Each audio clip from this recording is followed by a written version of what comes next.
It likes to say it's live. Oh, there. Hallelujah.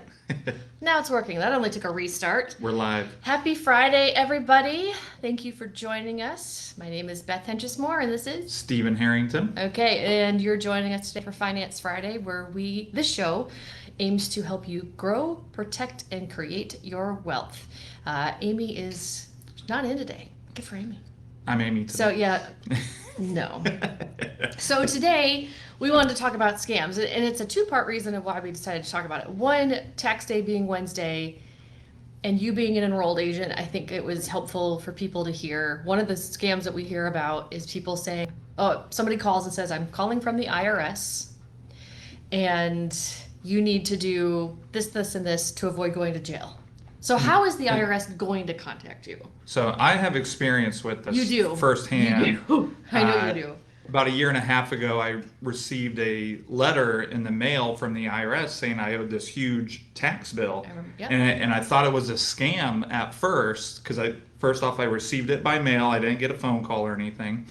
And I'm like, I don't owe this. So when I received it, I thought it was a scam. So they said, if you have questions on it, call. And it's a legitimate IRS number.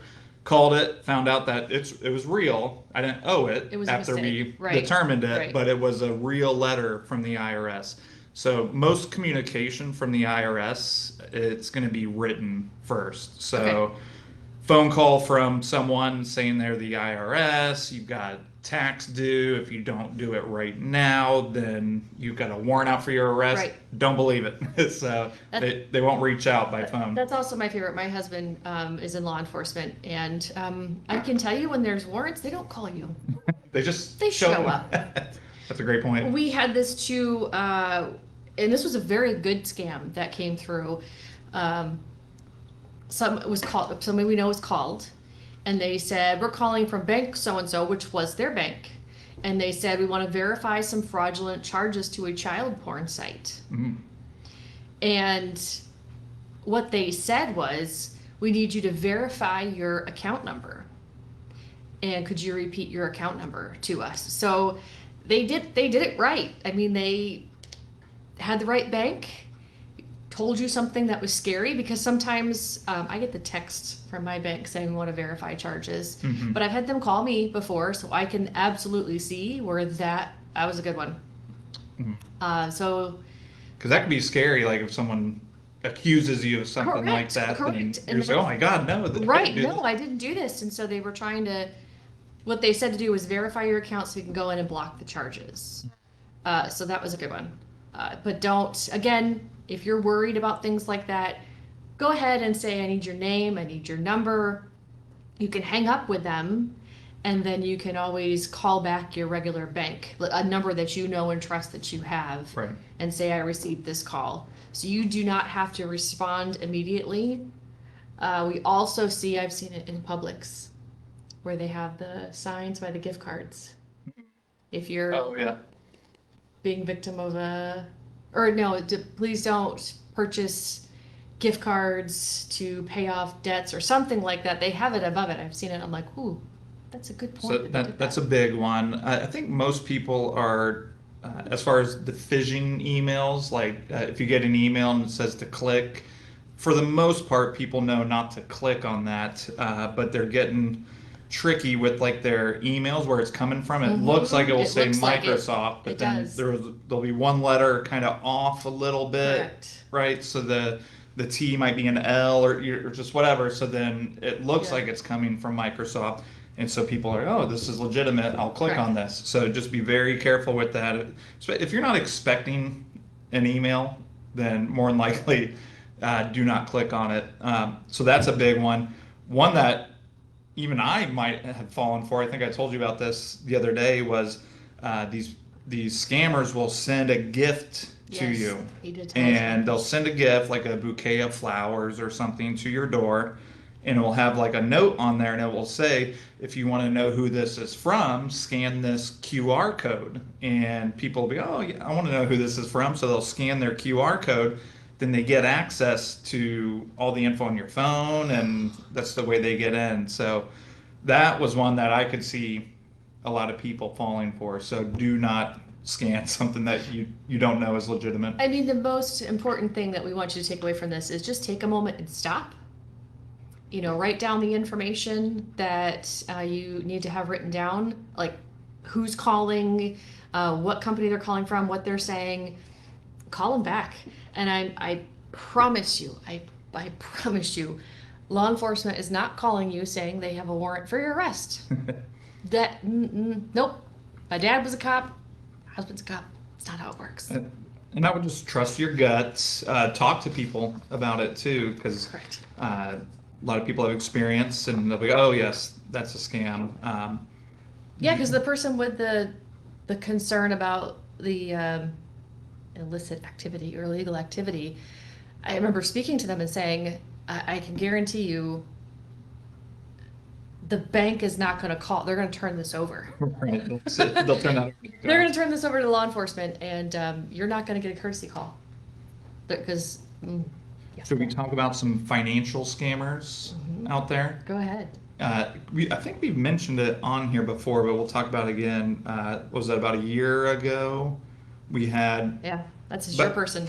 about a year ago. We had someone come in and said, we've heard great things about Nova, great things about you, Stephen. We want to be your client. I'm just like, I didn't even say anything yet, and I'm just like, okay, what's going on? I said, let me take a look at your statements, see what we have going on. And so they slid just one piece of paper over to me, not even front and back, just one page. And there were all the custodians listed at the bottom, like Fidelity, Schwab, all these different custodians, and that never happens.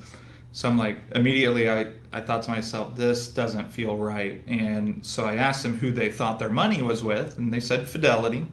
So we called them, gave them the info so that they can look up an account for them, and it was a Ponzi scheme. Mm-hmm. So they were actually part of a Ponzi scheme. They were going through the process of, hopefully, probably won't be made whole 100%, but if we can get 50% whole, then I would view that as a win. But yeah, part of a Ponzi scheme here in Southwest Florida. Because we always, part of us doing this show and part of us doing some of the outreach that we do is that we always want to arm people with education. If you've had an advisor or insurance person that you've had for, or accounting firm, whatever, 30 years, your family had them, your whole, everybody that you know and trust uses them.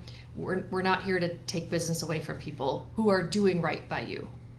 What we want to be able to do is to arm you with information so that you know what to ask, you know what to do, or at least have a reference. All these videos go in our YouTube library because AI being out now, you can use AI, but it's not always accurate. I did use it today because I got a scam email and it looked real. So it's actually sitting in my ChatGPT because it was somebody requesting access to our business partner page here on social media.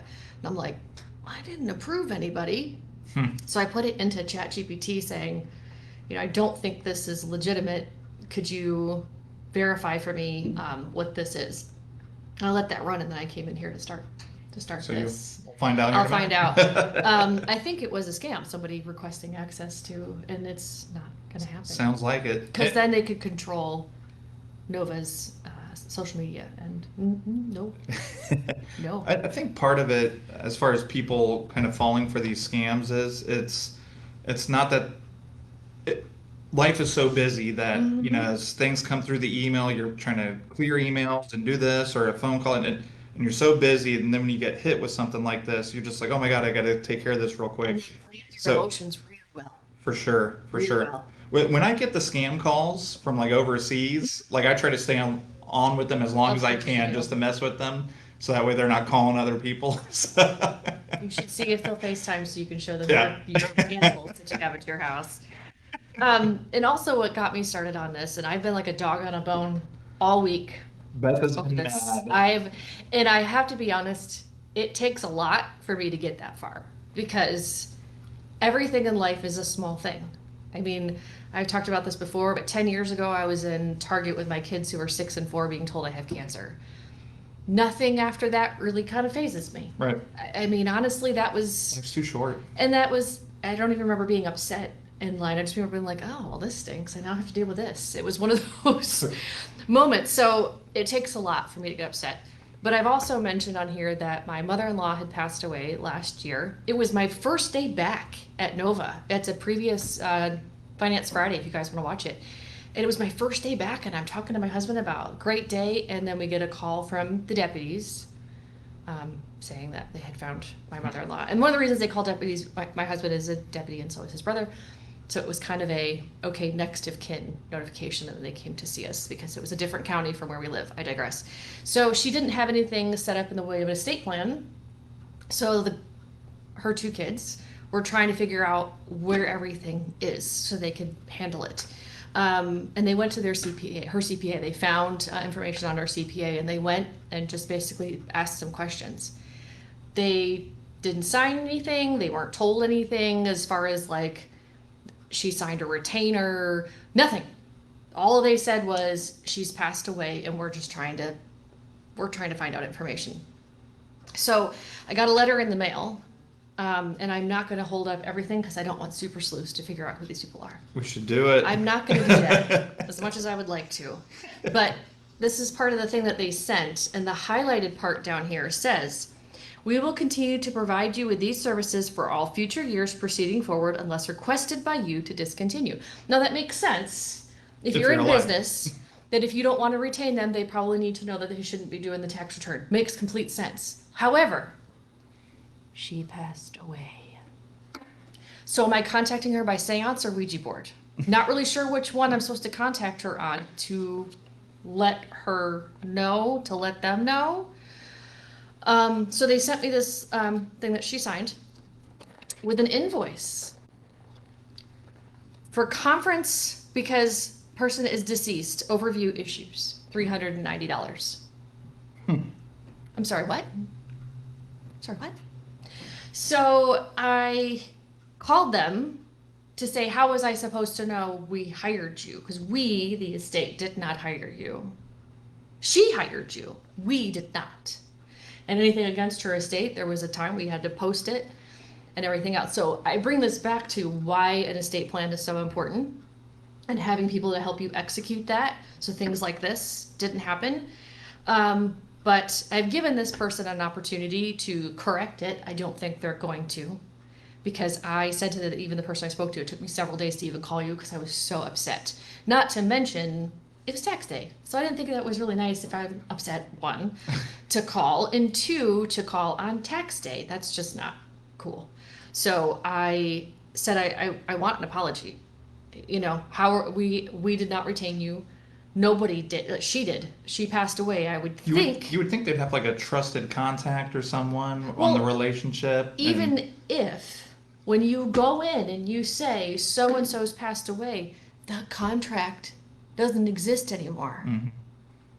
So I can see where somebody else would just pay this. Yeah. And be like, oh, need to pay this. While technically not a scam, it's just bad business. Well, I take it as a scam because, yeah. And this is one of the reasons when we talk about estate planning and things like that, is that if you have one person in your home or in your family that manages the finances, if you're not married, maybe it's a brother, a sister, a cousin, a best friend, if you don't have a trust, or it's a marital relationship. Why did I do that? Marital relationship? Definitely not. If it's a marital relationship, and well, you're married and I'm married, so I guess that's where I was going with it. And somebody manages the finances, and that person passes away, and then the other person has no idea. Right. I could see where if they got that, going, oh my gosh, I gotta pay this, and I just really dislike that's the method they're going to take. Did they even say sorry for your loss? She did say, and it wasn't even the owner, which was also irritated me when they called back. Like the owner, I'm really upset, and they sent like their associate to talk to me. Mm-hmm. That was still not very cool. She goes, I'm so sorry for your loss. I can understand how you feel. And I go, your mother-in-law passed away? And you've had to figure everything out? No, you don't know how I feel. I'm sorry that I'm taking this out on you. I said, but you don't need to sympathize with me. I just need answers to this. And you can just say, I'm so sorry, and we'll figure this out.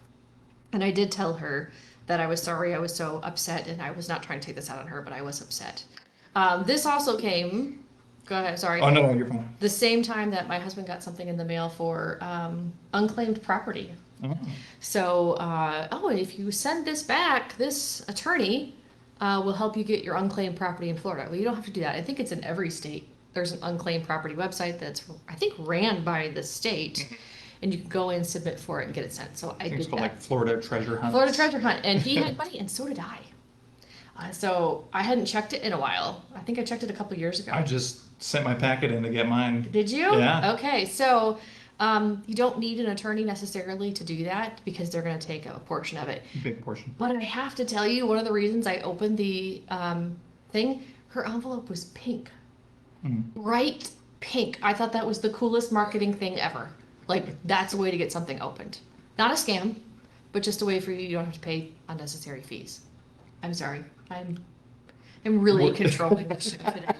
Because I have been like a dog on a bone about scams all week. Yeah. Anyway. Well, scammers upset me, so this was a good one. Okay. If any of you have any questions, even if you're not a client and you see something and you want to have a second opinion, let us know.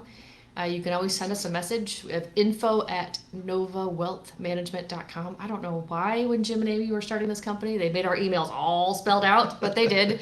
And you can always email us there. You can contact us on our social media feed as well. I always end Finance Friday with two things. One, reminding people that if you are in the finance business and you're not happy where you're at, especially coming off a tax day, if you had some of your clients that you could not help tax-wise, you had Come that. to them. Yep. Come send us a message. Come see us. I always say we're a vibe here because we are.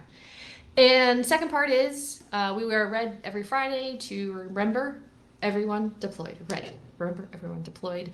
Especially we've got a lot of our service members who aren't stateside anyway, just as part of their service, but a lot more are hanging out in the Middle East. So we definitely think of our friends and family that are serving and our clients too. We have several retired military. We have Scott here who is a veteran as well. So we thank you for giving us this great country we live in. Absolutely. That's my story. So again, anything else you ever want us to talk about on Finance Friday, give us a call. Let us know. We like always taking requests from people of what to talk about because we could talk about a lot for a long time. For sure. Anyway, we should see you guys hopefully next Friday. Until that time, have a great week and weekend. Bye. Here. Bye.